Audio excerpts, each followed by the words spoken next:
જામનગર મહાનગરપાલિકાની સામાન્ય ચૂંટણી માટે આજે સવારે 7 વાગ્યાથી જ મતદાનનો પ્રારંભ થઈ ગયો હતો, જેમાં શહેરના 16 વોર્ડ પૈકી એક બેઠક બિનહરીફ જાહેર થયા બાદ બાકીની 63 બેઠકો માટે રસાકસી જામી છે. કુલ 4,42,841 મતદારો અને 206 ઉમેદવારોનું ભાવિ ઈવીએમમાં કેદ થઈ ગયું છે. ત્યારે છેલ્લી માહિતી મુજબ સાંજે 5 વાગ્યા સુધીમાં સરેરાશ 50.2% જેટલું નોંધપાત્ર મતદાન નોંધાયું હતું. આ અવસરે સાંસદ પૂનમબેન માડમ, ધારાસભ્ય રીવાબા જાડેજા, ધારાસભ્ય દિવેશભાઈ અકબરી અને શહેર ભાજપ પ્રમુખ બીનાબેન કોઠારી સહિતના અગ્રણીઓએ મતાધિકારનો ઉપયોગ કરી જનતાને લોકશાહી મજબૂત કરવા અપીલ કરી હતી. મતદાન મથક ઉપર વહેલી સવારથી જ યુવાનો અને વડીલોમાં ભારે ઉત્સાહ જોવા મળ્યો હતો અને શાંતિપૂર્ણ માહોલમાં પ્રક્રિયા સંપન્ન થઈ હતી.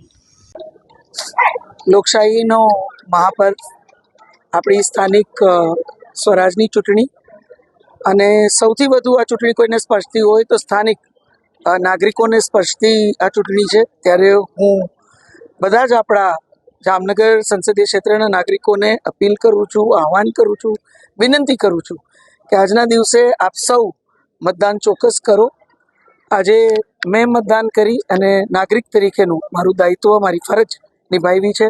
ત્યારે આપ સૌ પણ આ દાયિત્વ નિભાવો એવી આપ સૌને એક અપીલ સાથે આપણી જે આ વિકાસ યાત્રા મજબૂતીથી સમગ્ર રાષ્ટ્રની આગળ વધી રહી છે, એમાં સમગ્ર જામનગર સંસદીય ક્ષેત્ર એ આપણું જામનગર મહાનગર હોય કે આપણી ત્રણેય નગરપાલિકાઓ હોય, સિક્કા, ખંભાળિયા અને રાવલ, અને આપણી જિલ્લા પંચાયત અને તાલુકા પંચાયતની બેઠકો હોય, એ તમામ સીટોને મજબૂતીથી આ વિકાસ યાત્રા સાથે જોડો એવી હૃદયપૂર્વક આપણા સર્વે નાગરિકોને અપીલ કરું છું.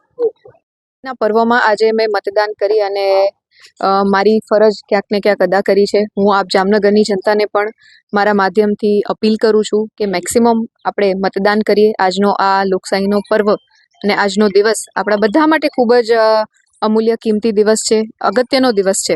સાથે સાથે હું જિલ્લા વહીવટીતંત્ર, પોલીસ પ્રશાસન અને ચૂંટણી પંચનો પણ આભાર માનું છું કે જે પ્રકારની વ્યવસ્થા જામનગર જિલ્લા અને મહાનગરમાં ક્યાંક એમના માધ્યમથી સુચારુ રૂપે ચાલી રહી છે, ત્યારે એમના પ્રયત્નો દ્વારા પણ શાંતિપૂર્વક મતદાન જ્યારે આપણા મહાનગરમાં ચાલી રહ્યું હોય ત્યારે યુવા વર્ગને, માતૃશક્તિને અને વડીલોને હૃદયપૂર્વકની અપીલ, વિનંતી કે આજનો દિવસ આપણા બધા માટે ખૂબ જ અગત્યનો દિવસ છે.